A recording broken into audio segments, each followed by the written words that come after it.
Fala dele, como diciamo. Guarda, se posso immaginare a mia sono molto a molti riusciti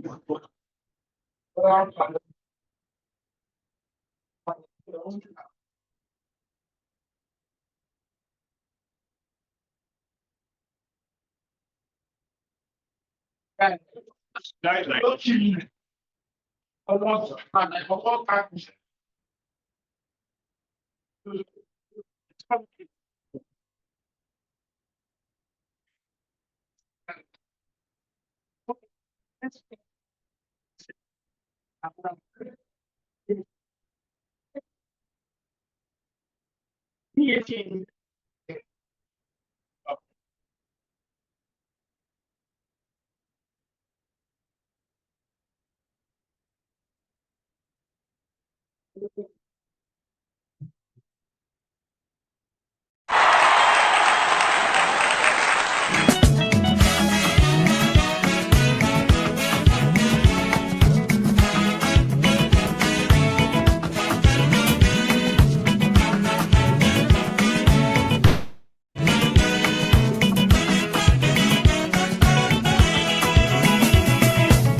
Not because I suffer fast, not because I pray and fast. No be your show, no be jazz. I'm watching. Daily Osinachi, Namnukwa, Osinachi. One name, Osinachi. I'm watching. Daily Osinachi, Mama, Osinachi.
Not because I suffer fast, not because I pray and fast. No be your show, no be jazz. I'm watching. Daily Osinachi, Namnukwa, Osinachi. One name, Osinachi. I'm watching. Daily Osinachi, Mama, Osinachi.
Hello, everyone. I think it's 12:46. We're still waiting for a few people.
Okay.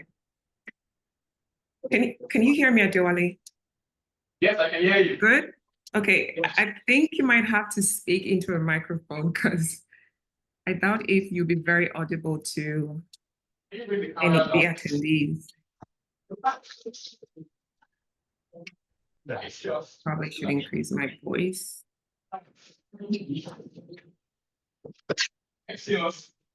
Yeah, I can, yeah. Hi. Hi. Do we begin or do we wait an extra 1 minute? You are the chair. I also need to, I don't think I've met the other participants, so it's difficult for me to know who is who. I just know you, Adewale. So we're supposed to have 2 more people join us. I think Tolulope will be joining us a bit later. Yeah, this is Shekoni. My name is. Oh, great. Okay. You have my bio. Okay. Great. So I guess we'll just begin, and then when Tolulope joins us, I think they are the last on the list anyway, so it shouldn't be so much of a big deal. So welcome everyone to this webinar. It's titled Disease, Health and Sanitation. I think what ties all of our projects together is our individual interests in themes of disease, health and sanitation in Africa, and modern African history, I should say. So there's like 4 of us on the list. There is me, who'll be acting as chair. I guess it's only fair I begin from introducing myself. I am a rising 5th-year PhD candidate at Princeton University's History Department, and I work on modern African history. and the history of disease and medicine. I'm very interested in human, social, and community aspects of disease and the ways they intersect with health within colonial context in British West Africa. But in the last year, I've been very interested in transnational history, specifically Nigeria and Ghana. We have been for about a year doing research. So, and my works in some ways intersect with colonial governance. Also interested in the themes of circulation of medical knowledge. And these are like things that so far my work has focused on in the last year or so. There is also Shekoni Ajibola. I'm sorry if I do not pronounce your name correctly. It's But fine. I pronounced it exactly the way it's spelled. It is a Yes, PhD it's candidate at the, yeah, thank you. Yes, At the Shekoni. Department of History and International Studies, Faculty of Arts, Lagos State University in Nigeria. And his research focuses on local and global responses to climate change crisis, which includes near-term needs related to energy efficiency, disaster emergency planning, and social resiliency. And there's also Adewale Onogbeso, who is a historian interested in themes of colonial medicine, the politics of healthcare, and the financing of disease control in colonial West Africa. Dr. Tolulope Sayomi will be joining us a little later, currently in the meeting. So, they are currently an AFOX visiting fellow at the Oxford Center for the History of Science, Medicine, and Technology at the Faculty of History, Oxford University, and they're also a senior lecturer with strong interest in disease mapping, spatial demography, and geography of pandemics at the Department of Geography, University of Ibadan, Nigeria. So we'll begin with Shekoni Ajibola, who will be giving us his talk. The title of his talk is Africa's Movement Against Rural Urban Migration in the Post-COVID-19 Era. So Shekoni Ajibola, you have our attention. All right. Thank you very much, the chair. And I want to welcome everyone that is here. My topic is African Movement Against Rural Urban Migration in Post-COVID-19 Dispensation. Now, before we move on, it is important to discuss about migration itself, because migration is a subject that has survived over time. It's as old as man creation.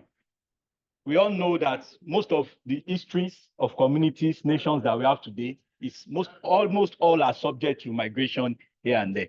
And it is also important to note that migration has always been seen as a survival tactics for a lot of people. Although some school of thought begin to say that it is only the impoverished people that usually engage in a movement of migration. That is not really far from the truth.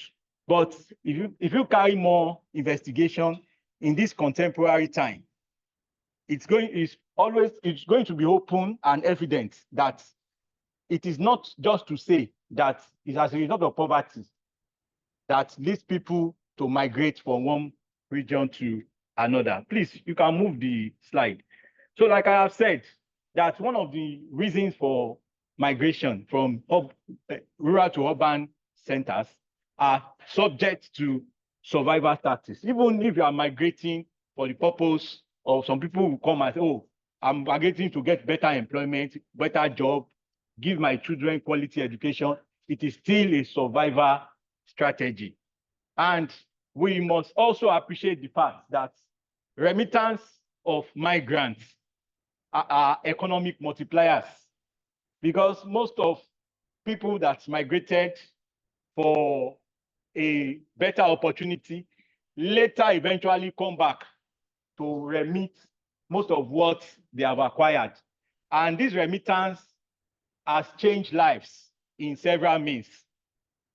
And it is important to note also that migrants frequently migrate from the rural to urban center due to escalations and so on. So the distinction between internal and cross-border migration in West Africa is somehow elusive because our record has it to say, according to Awubila, 2017, he did his research and he made it very clear. The research he made in Africa, it was clear that West Africa is the highest immigrants in the whole of Africa. Then the impact of climate change and environmental shift is also a major reason for migration these days, because we know there are some countries that had issues with melting ice, and by the time the ice are beginning to melt, it usually causes environmental degradation and so on. Not to talk of global warming, and so these one part of these reasons are very critical to migration, not only in the rural centers, but it's also applicable to the urban centers. I'm going to move forward very fast so that I don't take much of our time. The literature regarding post-COVID-19 investigation on rural-urban migration is very, very little, because few researchers have done few works on the subject. Therefore, it is important to know that the overarching aim of this research is to bridge the gap in the existing literature that we have as of today. Because the existing literature we have today focuses based on the impact of the COVID-19 on migration, but rather neglects other policies that can be used in order to address the issue.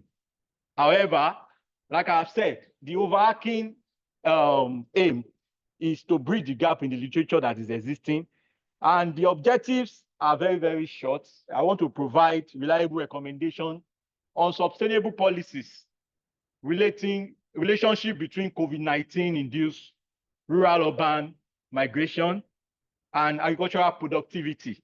So I'm going to see how we are going to address this issue that is associated in specific African states.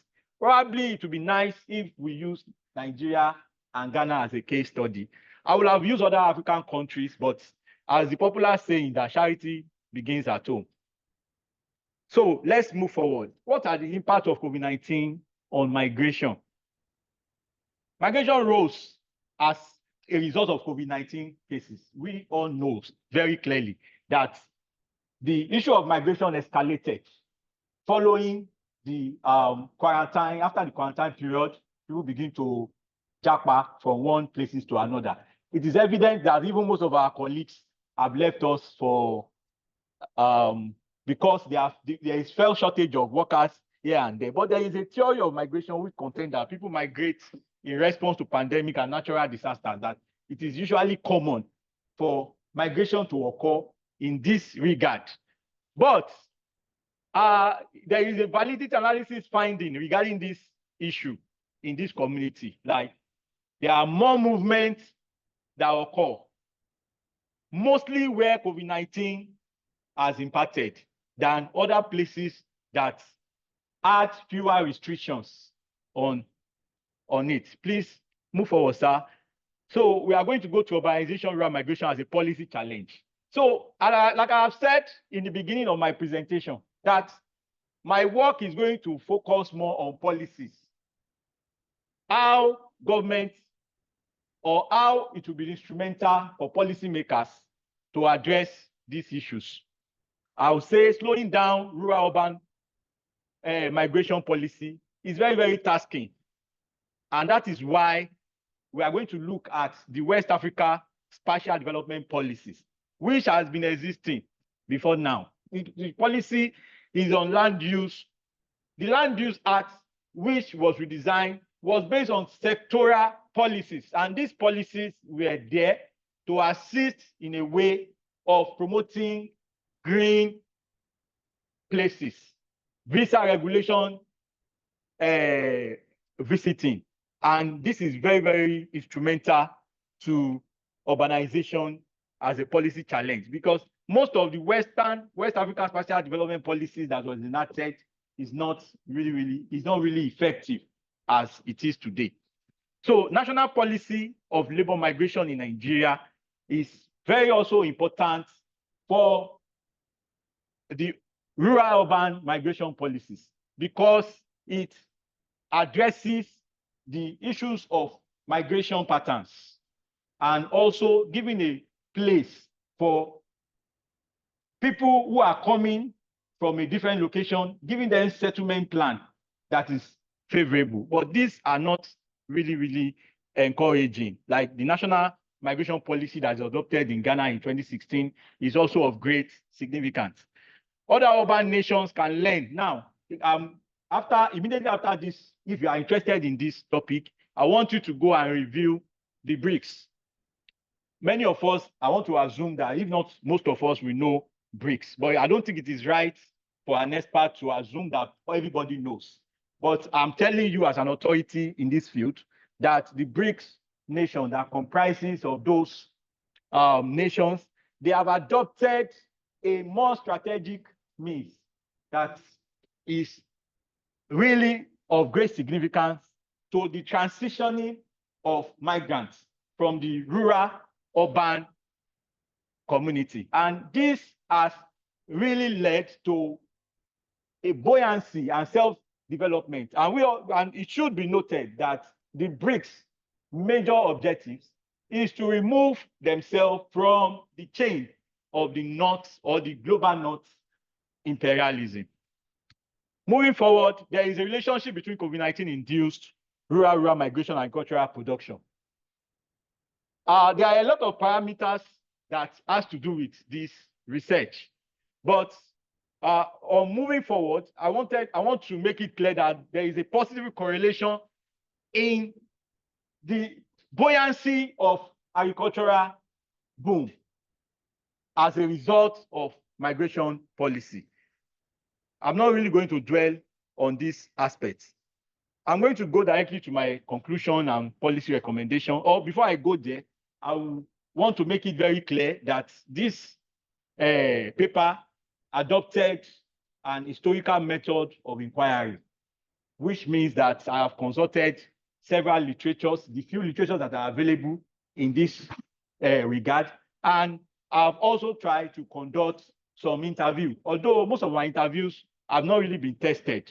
But I believe that by the time my full paper will be out, I will have been able to bring out a straight record of what I am saying. Now, in conclusion, I'm going to address this issue in ways of recommendation that most African countries should please make transition of migration more friendly and easily. Like in some time memorial, it has been difficult for people to migrate to the West. Like places like Canada, I don't even start hearing that people go to Canada. And most of the people that goes there, most times they become nuisance and bring a dark image back to the continent. But recently, there is a surge of japa amongst our people. People are japaing in a legitimate way.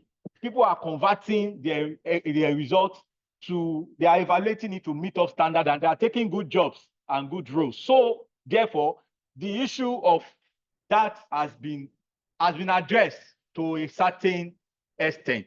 So I want to, this is going to make so much recommendations to African nations to begin to adopt policies that will ease the transition of people that are coming, make proper documentation of them, create opportunities so that they can have rights to enjoy the migration, because there is nothing wrong in settlement, in changing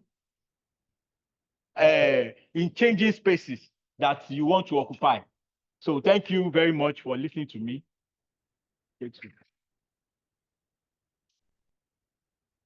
Thank you so much for that very thrilling talk. I just wanted to quickly add that at the end of the discussion, we're very open to questions and feedback from the audience. I'll just keep looking at anyone on here. I would love to share my screen, but I need to be sure that that is possible. Is it possible? Yes, that's possible. Okay. So I'm the next, sorry, I'm the next, and then after me would be Adewale. So I'll just share my screen real quick. See if that is possible from here.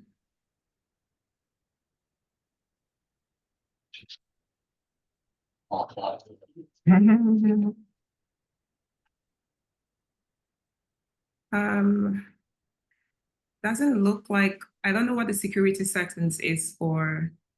I'm unable to share from here. Let's try that again. Korean privacy. While we figure it out, Adewale, are you open to giving your presentation? That's fine. Okay, I'll just figure out what's going on because I'm unable to share my screen. So you can share. Security and privacy. Okay, let me just check from here. I should be able to share my screen.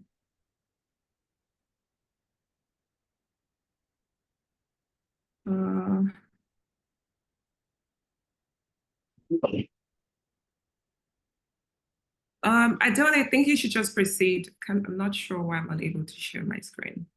All right. Figure that out. Thank you, the chair. My name is, I hope you can hear me. Susan. Okay, all right. All right, she can hear me. So, good afternoon, everyone. My name is Adewale Onobeso, and the title of my work, which is still in progress, is the gravest problem of the country, medical and sanitary controls of venereal disease in colonial Nigeria. And the quote, gravest problem of the country, was taken from the annual medical and sanitary report for the year 1917,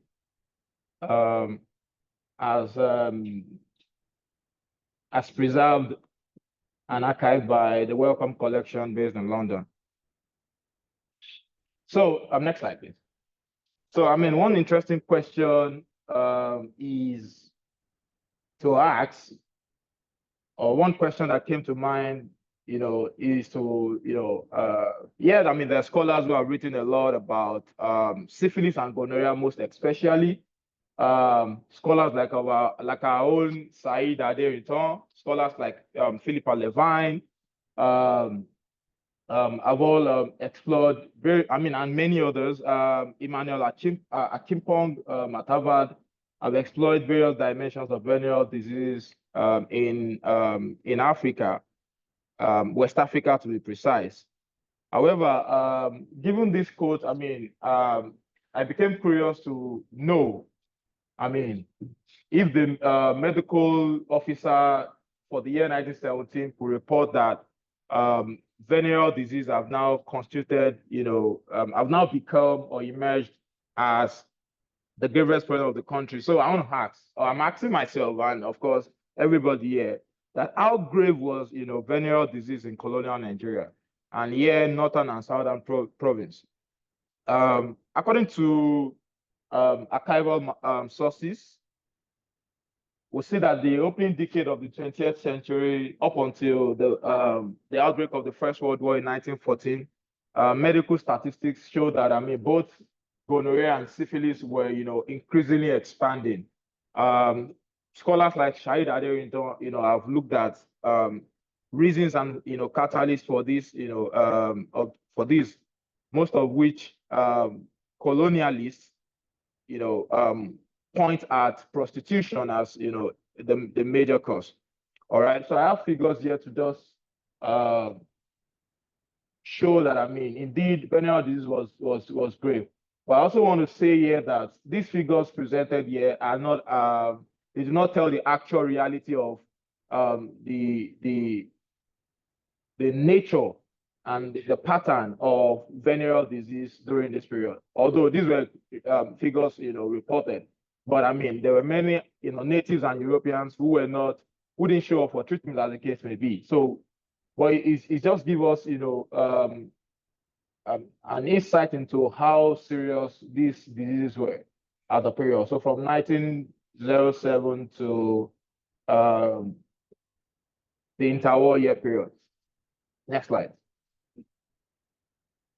So Saheed Aderinto in his work, Dangerous Aphrodisiac, Restless Sexuality, published in 2012, stated that the colonialist did not label VD as a public health, problem, not program rather, until 1943, when the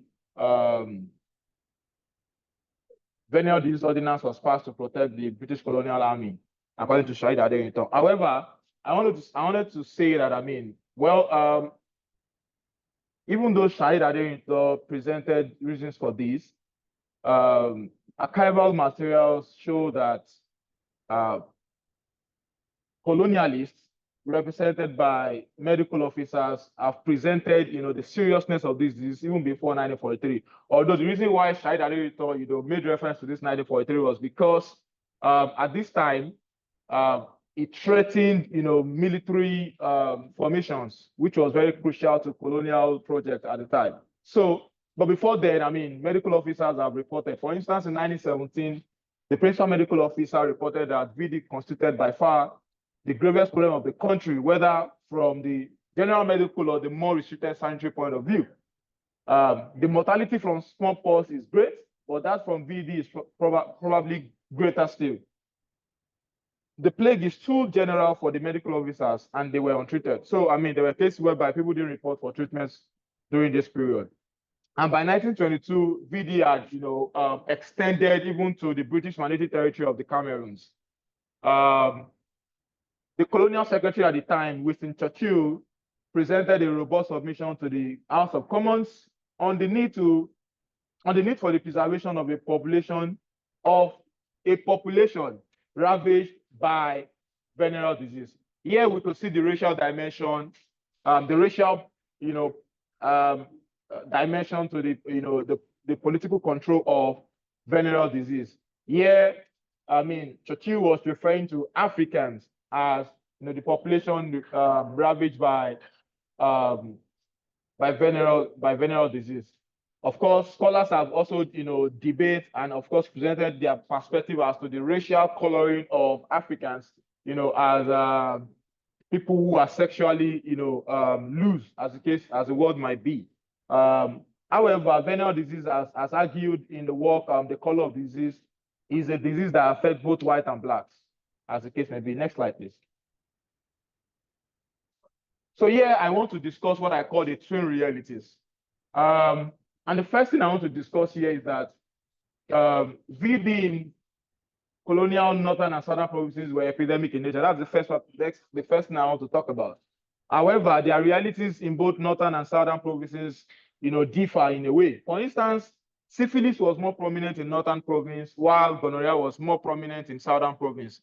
And the reason for this, based on my research, was that I discovered that the bacteria responsible for the spread of syphilis compared to that of gonorrhea. For syphilis, it was Treponema pallidum, while that of gonorrhea was gonococcus. So Treponema happens to be a bacteria that cannot survive in the climate. I mean, you work on climate. I mean, the climatic conditions of the southern province, which is a bit warm and cold, cold, moist, and so on and so forth. But it could survive in the northern province. So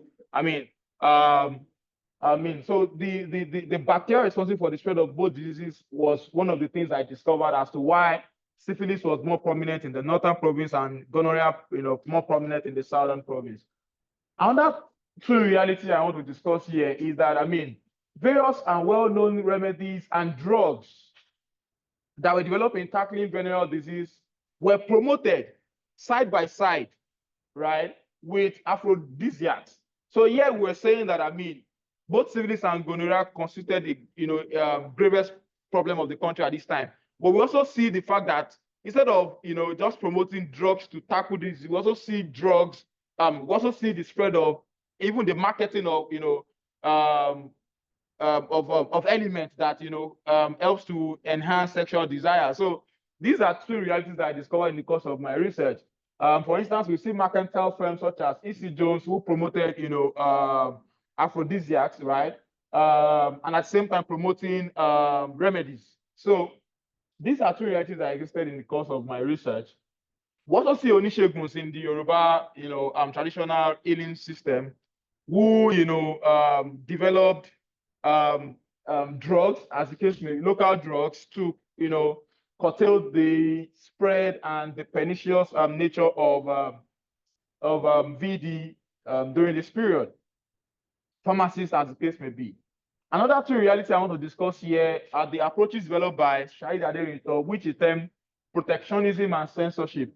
So here we see the colonial government protecting the imperial enterprise of companies, from British companies, as the case may be, that were producing and supplying drugs, remedies to tackle venereal disease during this period, while at the same time doing everything possible to shut down local African, companies, merchant firms, Onisheguns, pharmacists who are also doing similar things. So these are two realities that existed during this period, and of course, we can put that under the politics of VD control. Next slide. This just also, points to how grave VD was during this period of study. In 1940, for instance, the medical officer, presented, his view as to what the experience was during that year. Of course, you remember that, the experience during the World War was quite different. At this point, the British needed, needed the military structure to be in proper shape, and so VD became of great concern to them. Next slide, please. So the nature and failed eradication of both syphilis and gonorrhea, can be linked to various factors. For instance, there was, shortage of medical staff. The limited staff who were catering for the natives and the Europeans at this period, were drafted into taking care of the military force at this point in time. There was also the custom of the people. For instance, in some certain part of the country at this point in time,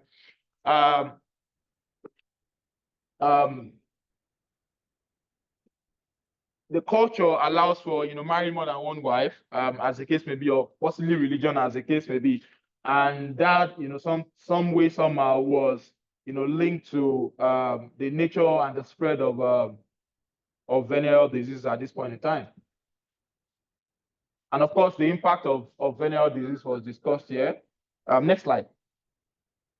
So because my work also focused on, while people like Saheed Aderinto are focused on the sanitary aspect of my work, I want to look at the scientific research and medical interventions that were developed during this period. So one thing I noticed here was that, year by year, there were development of, scientific expertise in the control of venereal disease for both gonorrhea and syphilis. And of course, what was effective in the previous year seems to be ineffective in the following year. So like I said here, colonial government introduced several measures and medical interventions to protect the various provinces from the ravages of VD. However, these measures were inadequate to curtail the prevalence of this disease. Of course, one thing we saw during the colonial period was that the colonialists were trying to also portray their own superiority, right? While seeing Africans as inferior. However, we see the limit of their medical power, right? And so all of what they developed during this period were ineffective, were inadequate to curtail the spread of both syphilis and gonorrhea during this period. Although they were also challenged because mercantile firms, private health practitioners, the Onisheguns in this case, and other enterprises were patronized by Africans in treating venereal disease because they felt that, I mean, the drugs being, promoted by protectionism, right? Being promoted by the colonialists were not effective. They believed more in, the indigenous medicine in tackling venereal disease. But just to make reference to some of the things that the colonial government, tried to do. Mercantile firms, for instance, produced and, promoted remedies such as iodides of potash, sandalwoods. I mean, there were administration of short, sharp courses of mercury, which was focused on reducing the spread of gonorrhea and syphilis during this period. Next slide. We also see that, I mean, injections were developed, right? What we could call vaccines, as the case may be, were developed. In short, the Medical Research Institute at Yaba carried out, several laboratory processes to understudy the nature of both diseases and, of course, to see what they can do to develop vaccines, drugs, in tackling venereal disease. For instance, laboratory processes such as Weissaman reactions, processes like the Sargdoji test were also developed.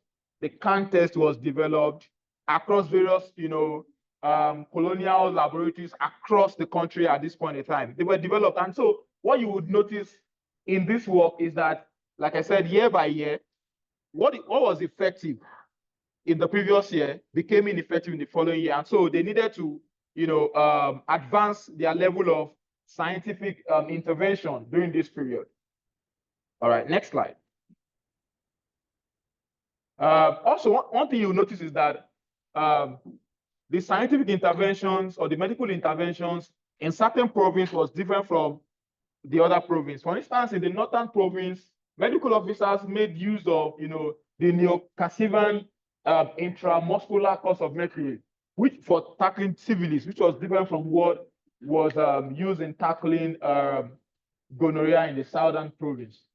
So this twin reality also, determined the nature of, medical interventions that both disease, got from the colonial government during this period. I also want to mention under sanitary control. How many of us know Wole Wole, right? We know Wole Wole, right? Or word of Wole Wole. All right. So of course, Wole Wole, sanitary officer. Wole Wole people would go around, right? Of course, we have them sanitary officers during the colonial period. They would go around, right? Inspect. Why they are possibly looking out for, diseases like maybe cholera, or trying to see how to curtail yellow fever, smallpox, things like that. At the same time, in the course of their, operations, they also, try to check on brothels. Because here we see the colonial government, like Saheed Aderountan reported, trying to police prostitution, all right? So in the course of trying to check for other disease, Wole Wole officers also extended their operation to, brothels, to where people buy and sell, sex, as Saheed Aderountan, mentioned. So these are sanitary controls that we saw during this period. Of course, like I said, it's still a work in progress, but I mean, to the extent that I've done, this is what I have come up with. In conclusion, the pattern of infection shaped the nature of medical intervention and healthcare measures that were invested in the tackling of these prominently. We have expansion of healthcare infrastructures. For instance, there were development of VD clinics, which were separate from the usual hospital. One was in the Mased dispensary in Lagos during the 1920s, managed by Dr. Shakwara, or Shakwara as the case may be. So there were development of VD clinics, special ones. We also see the increase in the size of, medical personnel who are experts at, mirroring and of course managing syphilis and gonorrhea during this period. African medical staffs were trained. Medical research and laboratory experiments were carried out. There were administration of injections. There were also, deliberations, right? Just like we're having conference like this at, health conferences across the globe on how syphilis and gonorrhea could be tackled. There were interventions by intergovernmental organizations such as Lagos Bar, League of Nations Health Committee, Royal Commissions on Venereal Disease, were the organizations that look into all of these. One thing you also see is that, yes, I have talked about the limit of, imperial medical power, right? So given that, you would see that this work, my paper, sketched VV in Nigeria, even up until contemporary time, which we now talk about STDs, HIV and AIDS, as the case may be, as a glorious opportunity for medicine, all right? Because already there's a limit to imperial medical power to curtail the spread of gonorrhea and syphilis during this period. However, and of course, it also presents the changing scientific discoveries that necessitated the adoption of various medical laboratory tests conducted during the period of focus. Thank you for listening.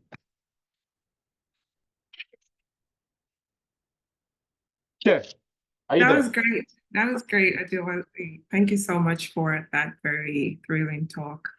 I am going to try again, and then if it doesn't share for some reason, I don't know if it's my privacy setting, but I've tried to, I'll see if this works. Can you guys see my screen? Hopefully you can. Let's see. You cannot see. Okay, let's try present view. Can you see my screen? Is it? Need a thumbs up if you can see my screen. Hopefully this works. Is my screen visible to everyone? Not yet. Yes. Yes, Oh, but not visible to us yet. Okay. So I already shared screen, so should be from your end then. Okay. Yes, we can see you now. Okay. Yeah, so hello everyone. I'm Susan Isayan, and I'm super thankful to all the LSA organizers who have been putting in their time to make this webinar very possible. Fortunately, I couldn't attend in person, but they're in the spirit. I'm very open to feedback and questions that might create any avenue for possible reflection on my part on this research, which is a draft in progress. Of course, the title of my paper is A Source of Danger to the Public's Health, Segregation, and the Politics of Leprosy Control in 20th Century Nigeria and Ghana. So for context, I am attempting a cross-cultural dissertation project, and my presentation today is just a small part of this larger research where I'm undertaking a transnational history of leprosy control into Anglophone West African countries, Nigeria and Ghana, but paying attention to specific case studies in particular areas in the southern part of these countries. And of course, if you look at the map on the far left, you would see it's just Enugu, Cross River, the Five area, as well as Abia, which is situated just southern part of Enugu. And for Ghana, I'm concentrating on 3 regions there, which is Cape Coast, Accra, and Ho, which is part of the Volta region. And for me, Nigeria and Ghana form an interesting setting for several reasons that we all might be privy to. Not only are these regions West African neighbors for the most part, although they are separated by the French English-speaking countries of Togo and the Republic of Benin, but they also have, in some ways, a somewhat similar colonial experience, as we already know. Between 1874 and 1886, Lagos was placed under the governmental jurisdiction of the Gold Coast before it was separated. And so they're kind of like brother and sister in many ways. But apart from their similarity in colonial histories, they're quite different. For example, in terms of landscape, in terms of climate, and both countries possess their own very distinctive cultural and ethnic heritages, which have affected historical processes in multifarious ways. And so for me, comparing two settings of the British Empire with convergence on one side and divergence on the other side, I think allows for a more nuanced analysis of colonial experiences based on, in this very specific case, the development of public health initiatives regarding diseases like leprosy that often provoke very strong responses by government, either in the form of segregation, whatever that means, marginalization, and even health and disease control policies. And so it also helps that since both countries were economically important within the British Empire, respectively due to their suitability for production of profitable cash crops like cocoa and the presence of valuable natural resources like gold in the case of Ghana, they are very well documented during the colonial era. And so for me, comparing both countries kind of provides ample sources to trace healthcare provisions throughout the first half of the 20th century. And so what I'm attempting to do really is to refrain from oversimplifying any cause and effect situation. I hope to establish instead that segregatory spaces, whether they were voluntary or not, often in the form of what we now characterize as leprosy settlements that were founded in parts of Nigeria and Ghana, and in any decade at all, often differ very broadly in systems of care, in systems of style, and even character. And so I'm broadly interested in the differences and similarities of colonial medical politics and policies in these controlled spaces, and what my dissertation broad aspect of it aims to achieve is to kind of uncover most of the variations that form a fundamental part of colonial rule through aspects of public health politics in the former Gold Coast region and Nigeria. And it is this part of leprosy's history in British West Africa during the 20th century that I'm very much interested in. Some of the questions or premises that animate my presentation are issues that I've had to grapple with throughout my research for the last year are, what can leprosy settlements or segregation spaces tell us about the state of medical knowledge about the disease up to the 1950s? How can the history of leprosy care in this region bring new insights to the modalities of Western presence and biomedicine in colonial milieux, where forms of keeping leprosy sufferers apart in British West Africa really, truly voluntary? And of course, I've attached two quotes from reports in Ghana and Nigeria during 1920 and 1912, respectively, to encapsulate what keeping leprosy sufferers apart would do in the name of public health. And then the final question that I'm also currently thinking about is, can terms such as isolation or separation really capture the act of keeping apart leprosy sufferers from the rest of the community where they lived and came of age? And so my presentation today is in many ways a call to think with me and to ponder over these questions as well. So in 1912, an official report in colonial Nigeria warned that Africans' nonchalant attitude to leprosy would cause it to, quote, increase all over this part of the country. And so in the months that followed, there was a flurry of deliberations among British state officials. There were several memoranda going back and forth, which ultimately led to legislative policies that endorsed the segregation of leprosy sufferers and put several restrictions on their public lives. Yet a few scholars of leprosy control histories in different regions of Africa have desisted from using the term segregation, if anything, to stress that enforced separation of leprosy patients was, rarely the norm in British West Africa and former colonies that were not deeply divided by race, like, say, South Africa or Kenya. For example, in the former Gold Coast, there was hardly any direct laws or decrees governing the social movement or lives of leprosy sufferers, like was the norm in Nigeria around the same period, which we would see in the next slide. And this slide sort of shows a discrepancy between what we have in historiography and what actually took place on the ground. These are the remarks of Dr. Cook, who was at the time a medical officer at the Ho district in the Volta region of present-day Ghana. So picture the scene is about the mid to late 1920s in the former Gold Coast region, in the Volta region, which was once a part of Togoland, but has now been annexed to present-day Ghana. So Dr. Cook had just founded a leprosy settlement in a place called Home in the Volta region, and he has reported that several Africans in that region are coming out and presenting themselves for treatment for leprosy. And up to this time, the conclusion among medical and state officials had been that Ghanaians are indifferent to leprosy. They view it as a normal disease like malaria or, say, tuberculosis. And so the colonial state and the Gold Coast is not so hell-bent on enacting policies to curb leprosy or its spread. However, Dr. Cook there is now saying that Africans are coming in their numbers and are asking for healing from leprosy. So although stated categorically that leprosy sufferers would be allowed to leave the premises of the settlement whenever they wished, in a different document, which is what I have on my screen of the same year, which is what I have on the screen, Dr. Cook there is saying, quote, "It is not my policy to keep a patient permanently in the settlement where there is a possibility of a cure, especially in the early stages of the disease. A patient must stay until it is accomplished."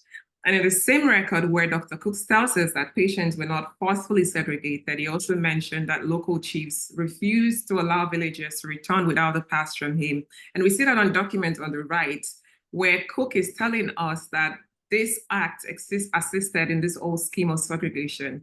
Now, to little context, around this period, there was a lot of confusion concerning the cause of the disease. Apart from the man who discovered the bacillus that causes leprosy, what they knew was that it was an infectious disease. But what was in doubt was whether leprosy was contagious or not. And at a time, even up to the 1980s, there was hardly any effective treatment for the disease. And so this lack of knowledge about leprosy would cause segregation as a health policy to be universally accepted. But the ways in which segregation of leprosy affected persons were executed differed in many areas. And the building of huts, the building of homes, the building of settlements, or wherever they appear in the colonial record was not always clear-cut.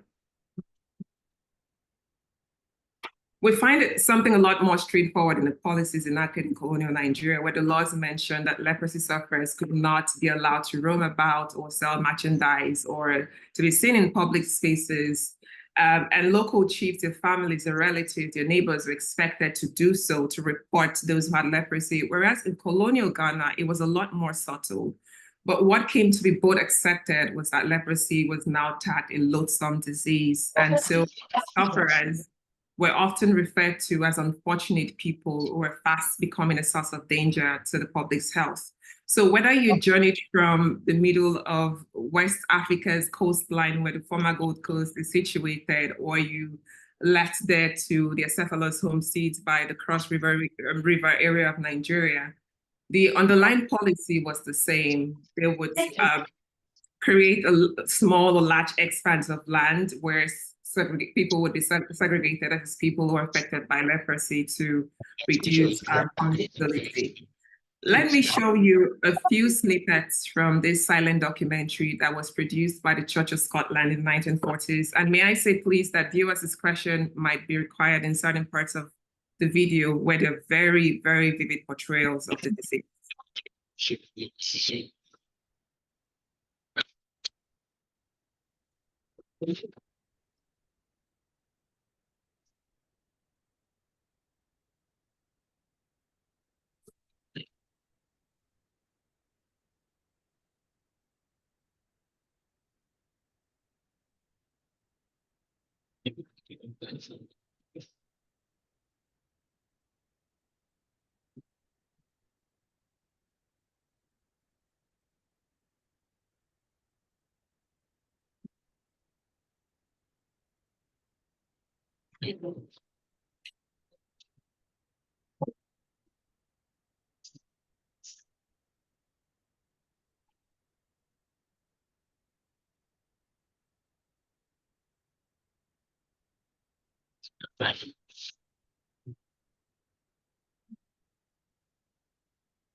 So there is a lot that we can get from this snippet here. We find men, women, children with visible wounds and disabilities being filed and matched in their most defenseless, vulnerable, and disfigured medical condition.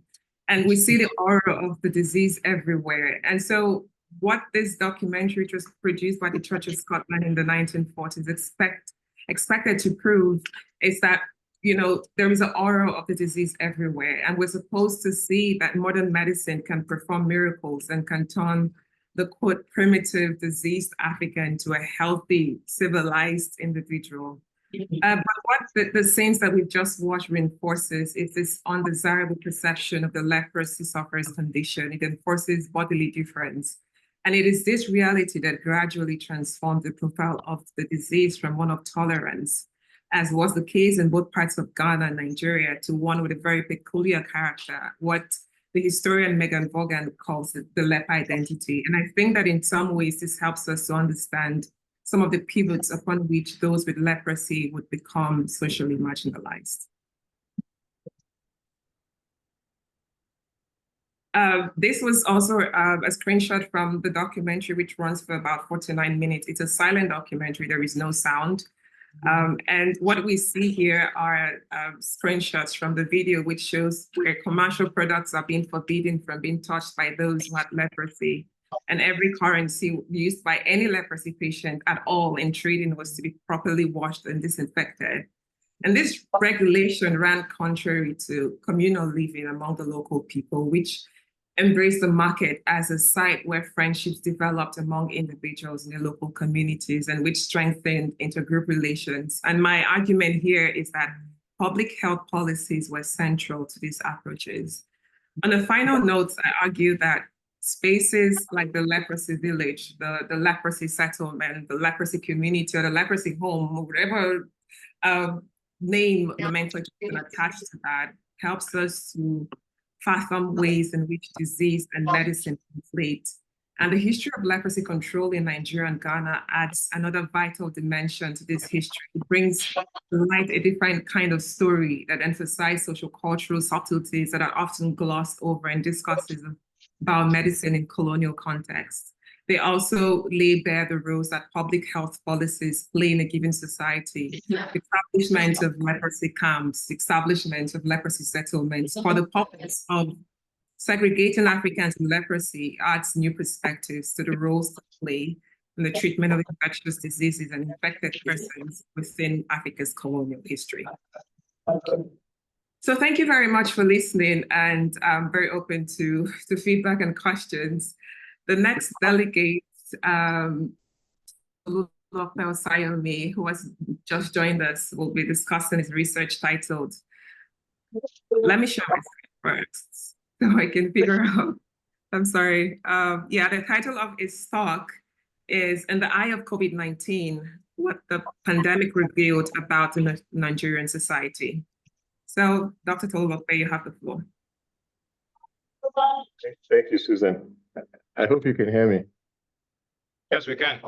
Yes, we can. All right. Just give me a minute.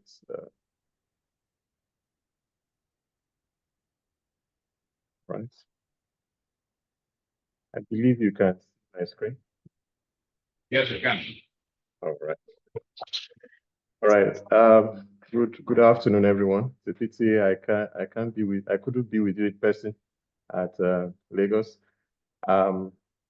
As Susan rightly said, the title of my presentation is The Eye of COVID-19, What the Pandemic Revealed About the Nigerian Society.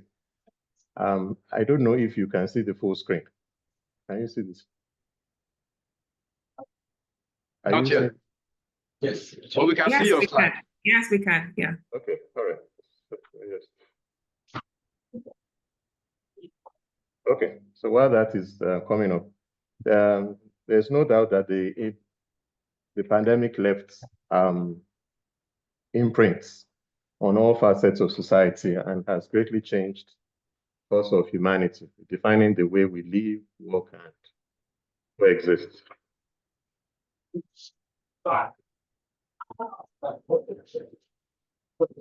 don't know why my screen isn't moving. There were strong anxieties on both off and on, both on and off the continents. Oh, there, it's running ahead of.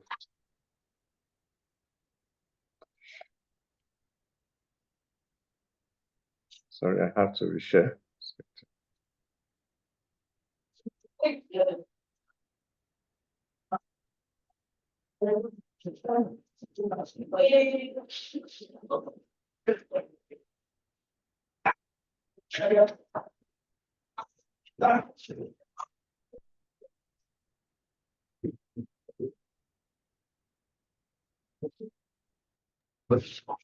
Are you having difficulties with sharing your screen?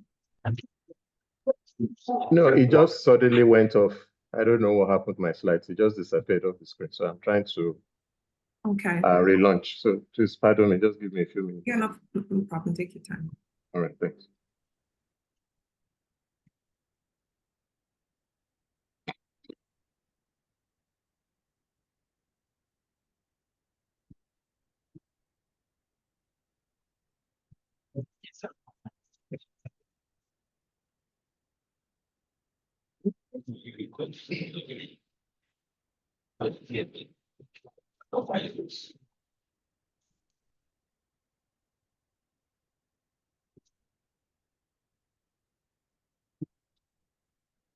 I believe you can see my screen now. Yes, we can. All Yes. right. So I'll just put it on the slideshow. There, I should just say it as it is. All right, so I will start again. So there's no doubt that the pandemic has left imprints on facets of society and greatly changed the course of humanity, redefining the way we live and work. There were strong anxieties. All right. There were strong anxieties both on and off the continent that Africa would be the most affected region. In a popular and exclusive CNN interview, many delegates predicted, and I quote, "It's going to be horrible in the developing world. Look at Ecuador. They are putting bodies out on the streets. You're going to see that in countries in Africa." End of quote. The implication was that Africa would record a high body count on its streets. COVID-19 arrived in Nigeria on February 28, 2020. The index case was an Italian who flew into Lagos from Italy and went on to Ogun State, which is just outside of Lagos. He was then later returned to Lagos. Since then, Nigeria has recorded over 266,000 infections and 3,100 deaths, making it the country with the largest COVID-19 morbidity and mortality figures in West Africa. However, these figures mask subnational variations in infections, deaths across the country. This now begs the question, what accounts for these disparities? And I argue that these geographical patterns of the pandemic in Nigeria are both a product and a grim reminder of the complex and pervasive political and socio-economic crises within the state. I also show how the interplay of these underlying forces exposes the incapacity and the ultimate failure of the state, not only in pandemic preparedness and response, but also in its constitutional responsibility to its citizens. And this forms the trust of this research. According to Simokai Chibudu, 2020, disease outbreaks are not simply public health crises, but are symptoms of deeper societal crises, which give them form and character. In light of this premise, the key question of this presentation is, what does the geography of the COVID-19 pandemic reveal about the strengths, inequities, and inefficiencies of Nigerian society? And to provide answers, 3 sub-questions have been posed. One on the historical and political socioeconomic conditions, and then also looking at the societal perspectives and interpretations, and then the state and non-state responses. Nigeria, long before the widespread occurrence of the virus, had been identified as one of the 13 high And this is due to three reasons. The first is that Nigeria is the most populous country in Africa with over 200 million people. And the second was that it had the unenviable reputation of being the world's poverty capital, surpassing India in 2018 with 83 million people living in extreme poverty. The third was Nigeria's healthcare system is underfunded with poor welfare and limited infrastructure. These factors contributed to the vulnerability of many Nigerians to the COVID-19 pandemic. Long before the arrival of COVID-19, there were speculations that the virus might not survive the country's hot tropical climate, as a consultant virologist said at the University of Ibadan. But this virus did not certainly abate. It spread rapidly through the country, just as the Nigerian Center for Disease Control had foreseen and warned. Within 6 months of its arrival, COVID-19 had reached all the states and the Federal Capital Territory, and the increasing prevalence led to President Buhari's executive order of March 30, 2020, to lock down Lagos and FCT for 14 days to contain the spread. And residents were expected to stay in their homes, not to travel to other states. And of course, numerous safety measures such as hand washing facilities, hand sanitizers in public places, fumigation, in line with the WHO recommendations, were implemented to slow the spread of the disease. But months after its arrival, unique spatial patterns of the pandemic emerged and revealing sharp variations in morbidity and mortality. And of course, Lagos was the epicenter of this pandemic, while states such as Cross Rivers and Kogi recorded few or no cases. Again, I highlight the fact that the speciality of this pandemic reveals both the legacies of effective disease containment and also persistent regional and socioeconomic inequalities, coupled with acute infrastructural deficits. The response to COVID-19 benefited from Nigeria's successful containment. Nigeria's successful containment of the Ebola virus in 2014 due to effective contact tracing. In addition, a global solidarity against COVID-19 in the form of extraordinary volunteerism, philanthropy, creativity, innovation rapidly formed to confront the spread by all means. And some Nigerians offered to repair faulty ventilators in the Jos University Teaching Hospital. Learning from the Ebola experience, the Lagos State government demonstrated timely leadership, as you can see on the screen, by constructing several isolation centers, conducting house-to-house active case surveys, and also organizing action campaigns. The traditional rulers like the Ooni of Ife generously donated drones and disinfection vehicles to all states, complementing the government's efforts. And of course, the billionaire Femi Otedola donated, and others donated over $2 million to the coalition against COVID-19. The lockdown episodes revealed disparities in income and gender. Though the lockdown had public health benefits, but the burdens were greatly felt by low-income households and informal workers. And of course, Nigeria, 93% of all the employment in Nigeria is informal, and 95% of women also work in the informal sector. That's according to the International Labour Organization. And this category of people, this category faced with what I term the crisis of dilemma of crisis, that is having to choose between their lives and also their livelihoods. And many people lost their livelihoods and could not access local markets, leading to them defying stay-at-home orders. As one female tricycle operator in Ikorodu said, and I quote, "Even if Corona doesn't kill us, hunger will, and we will die here." The COVID-19 pandemic aggravated the vulnerability of women and children, leading to the spike in reports of sexual and gender-based violence. According to the National Human Rights Commission, there were over 128,000 reported cases of such violence in 2020 alone, which is very, very frightful. This highlights the urgent need to address this critical issue. And of course, we painfully remember Vera Omorua, the young university student who was raped and murdered in her church while studying. Equally disturbing was the forced migration of migrant children, commonly known as the Almajiri, in northern Nigeria, initiated by the Northern Governors Forum after the virus was detected in some children in Kano State. This event, according to the British,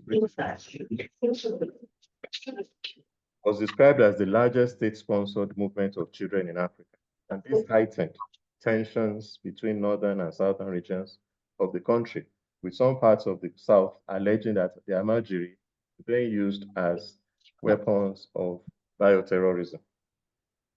My work also reveals the institutional and policy gaps in Nigeria's healthcare and social welfare systems that have been historically overlooked or ignored. As one government official said, that's Mr. Mustafa, who was the chairman of the Presidential Task Force on COVID-19 and also the secretary to the government of the Federation.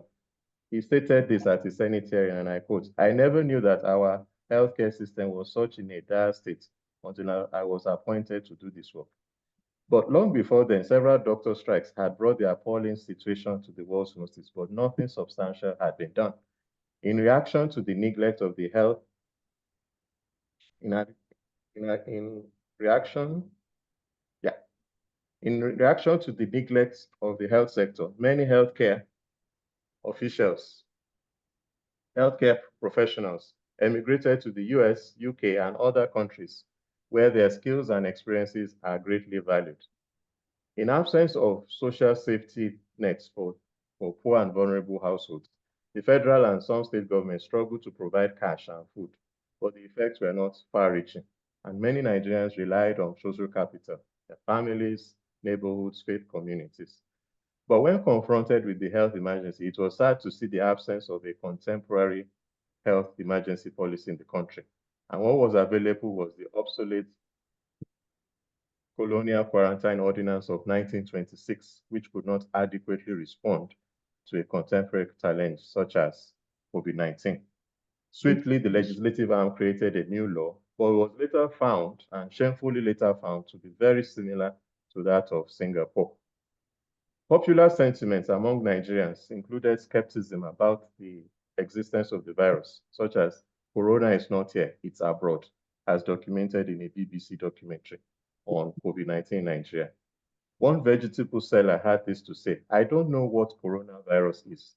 Before we had Ebola. All of them are for big people, those who travel outside Nigeria.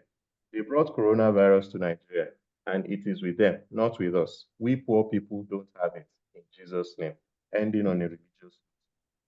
It was disturbing to see that some mothers, out of fear and ignorance, asked their children to drink bottles of sanitizers for protection in Ogun State.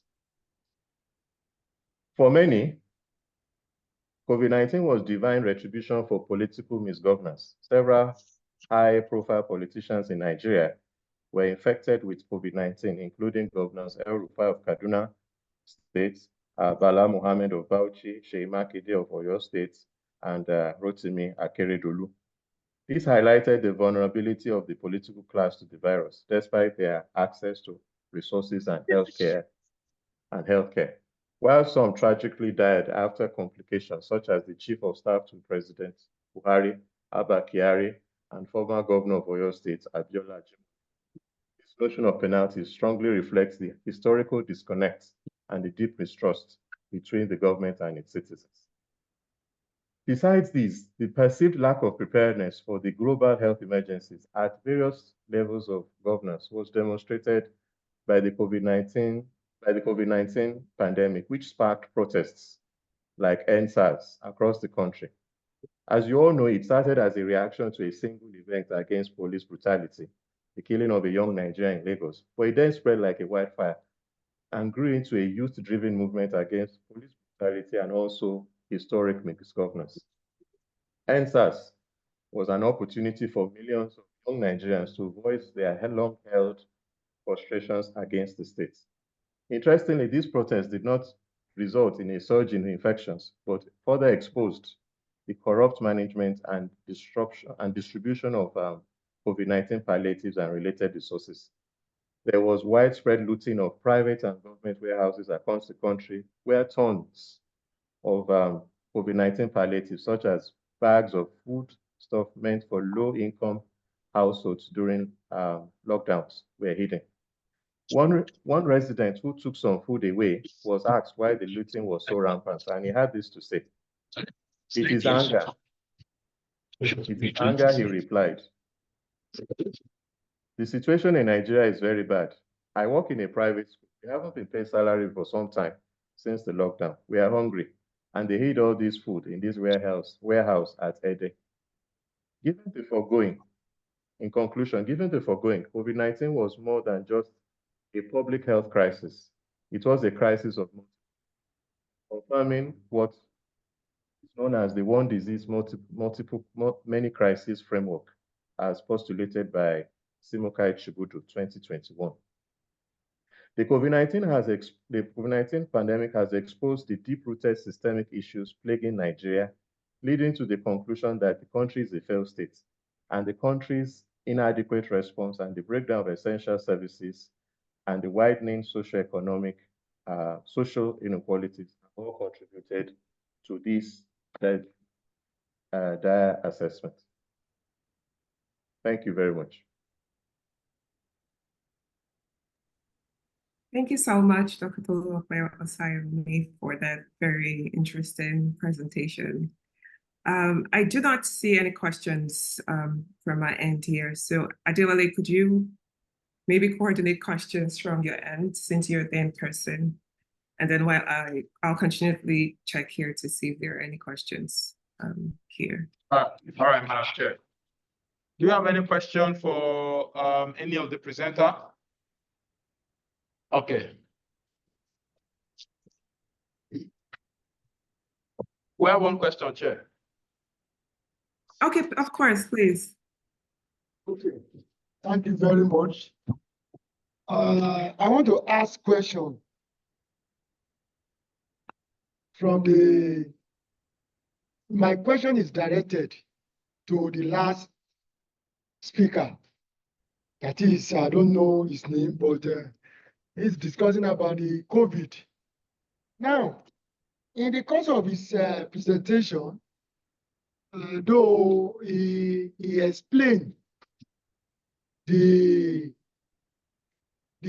origin of COVID in Nigeria, how it spread to Ogun State. But my own question is this: I don't know whether he has even given how something spread from Wuhan in China down to Lagos before it now spread to Ogun State. That is one. Two, I don't think whether the person discussed extensively now the impact of this COVID on, firstly, the food chain, as well as the total disappearance of some foodstuffs, especially on the area of provision in some city in Nigeria. And lastly, though part of the impact, this what's the name of this regulator? That is who, as well as these people regulating it in Nigeria, saying that we should not use the local medicine for COVID. But in Lagos here, to be specific, some of all these elite, they disassociated themselves from all this WHO directive by going for Dongoyaro, especially in Alausa in Lagos here. That Alausa has his en route to 7-Up. Some people are up, plugging Dongoyaro and bringing it down. People are paying to knock off the COVID in their midst. So I don't know whether, apart from looking at all those directives or the solution from WHO and all those colonialists, I don't know whether the person also, the presenter has even narrowed it down to our local content, how people have been using some of all these, what's the name? The hot drinks to knock off the COVID pandemic in urban center, especially in Lagos. Thank you. Thank you very much for the question. Tolulope, do you want to respond to that? Yes, thank you very much, sir. Those are very intelligent questions. I totally agree with you. I will take it from the rear. As a matter of fact, there was a study by a master's student at the University of Ibadan who looked at the survival strategies of female alcohol users and female alcohol sellers in I think in Lagos, yes, somewhere in Lagos. And in some of the interviews she had with these sellers was that some consumers felt that it was an effective remedy against COVID-19, but you do know that the WHO had to put out issue a health advisory that there is no scientific validation of that fact. So yes, I don't understand what you mean by alcohol and all of that. Yes, sincerely, as I did say in my presentation, it's a very, very complex issue, and there's so much that could have been said, but because of the constraints of time, the issue about local medicine systems, you're absolutely correct, because a case in point is that of Seyi Makinde. Seyi Makinde, as we all know, he was initially diagnosed, and later on he came out to tell us that he had tested negative. And they asked how. He said it was recommended to him that he should, have more like a cocktail of black seed oil and honey, and then he had it consumed. And he also had some vitamin C tablets to go along with that. So, and of course, that made headline news at the time. So these were, and of course, there were so many religious backings to that, that local remedy. So there's no doubt that the local remedy actually played a role in all of this too. About the provision of food, I don't really know. It seems you have some information that I would be glad if you could share, and that could also help to enrich this ongoing study. But one thing that was very clear during the lockdowns was that there was limited access, or perhaps no access to food. And of course, these palliatives, the lip service, there was just that lip service to palliatives, really. And the distribution was not widespread. It wasn't also effective. But I do know that in addition to the government's efforts, non-state actors too had a lot to contribute. Churches, faith communities too also had helped with the provision of food. When it now comes to the food supply chain, I would really like to hear more from you on that. Then lastly, the spread. Of course, we know that it all started in Wuhan. And of course, before you know it, Italy became a hotspot in Europe. And of course, we all saw the images, the horrific images at the time. But the fact still remains that the index case was an Italian national who was here on a business trip. And of course, from there, it began to spread within the country. Over.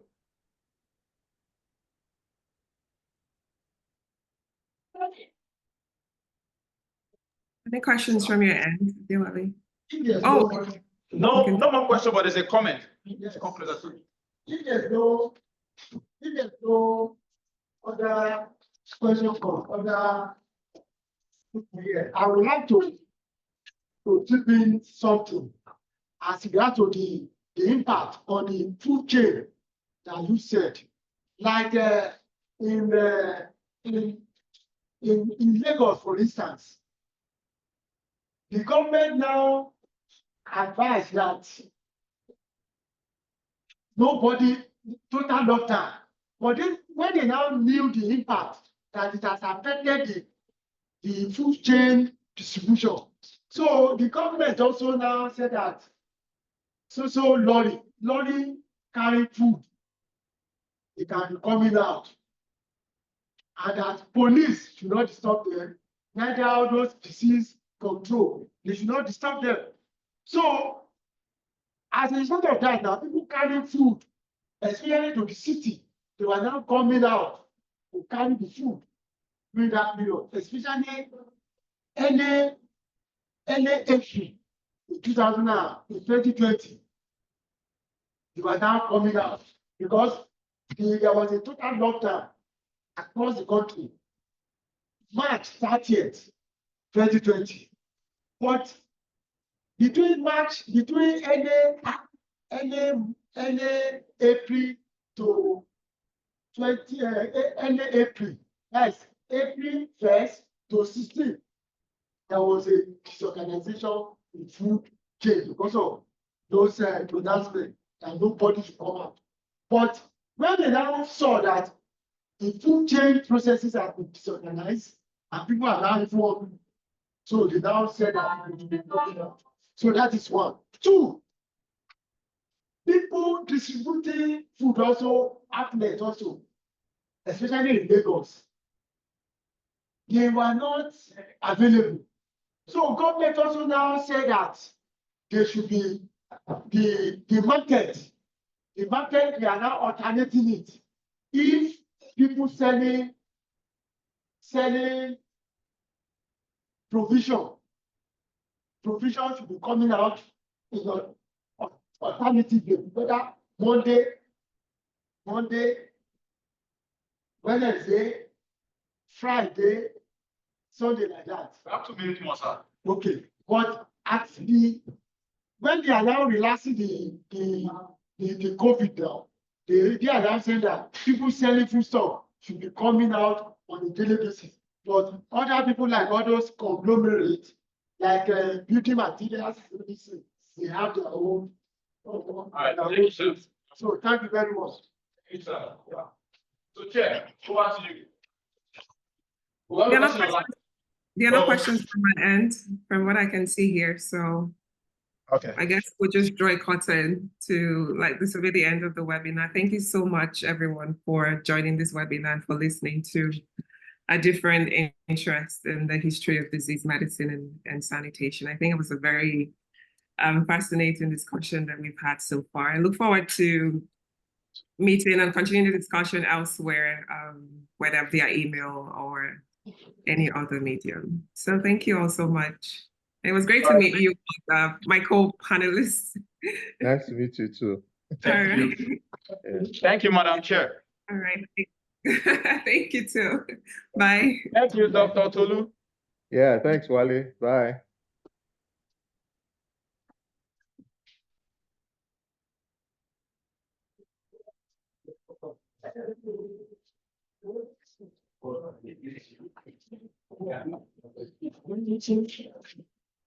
Jeffrey Pell.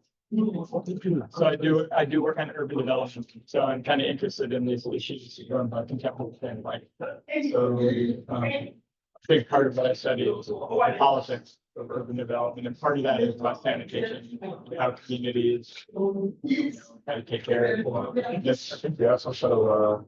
Yeah, nice to get in touch with you.